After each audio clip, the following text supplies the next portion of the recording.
Champions trophy में hybrid model के तहत 10 मैचेस और एक सेमीफाइनल पाकिस्तान में होगा। ICC champions trophy 2025 hybrid model के तहत करवाने की सूरत में टूर्नामेंट के 10 मैचेस और एक सेमीफाइनल पाकिस्तान में, जबकि भारत के मैचेस और एक सेमीफाइनल मुत्तहदा अरब अमारात में कराने का प्लान है। डॉन न्यूज़ के मुताबिक इंटरनेशनल क्रिकेट काउंसिल का इजलास 29 नवंबर को तलब किया गया है। पीसीबी ने आईसीसी इजलास के लिए तैयारी शुरू कर दी है। ज़राए के मुताबिक अगर आईसीसी ने पीसीबी को हाइब्रिड मॉडल के लिए मजबूर किया तो बोर्ड हुकूमत से इजाज़त तलब करेगा। तहम अभी तक पाकिस्तान क्रिकेट बोर्ड का हाइब्रिड मॉडल कबूल करने का कोई इरादा नहीं है।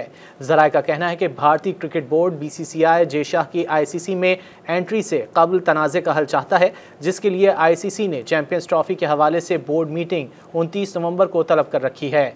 ज़राए के मुताबिक आईसीसी और बीसीसीआई ने चैंपियंस ट्रॉफी 2025 हाइब्रिड मॉडल करवाने की सूरत में पीसीबी को माली फ़ायदा पहुंचाने का भी प्लान तैयार कर लिया है। ज़राए ने बताया है कि आईसीसी ने हाइब्रिड मॉडल के लिए प्लान भी तैयार कर लिया है, जिसके तहत टूर्नामेंट के 10 मैचेस और एक सेमीफाइनल पाकिस्तान में कराने का प्लान है, जबकि भारत के मैचेस और एक सेमीफाइनल यूएई में होगा। आईसीसी के प्लान के मुताबिक अगर भारत फाइनल में ना पहुंचा तो फाइनल पाकिस्तान में होगा। ताहम भारत के फाइनल में पहुंचने की सूरत में टूर्नामेंट का फाइनल मुत्तहदा अरब अमारात में होगा। हाइब्रिड मॉडल होने की सूरत में तमाम इजाफी अखराजात आईसीसी और बीसीसीआई बर्दाश्त करेंगे।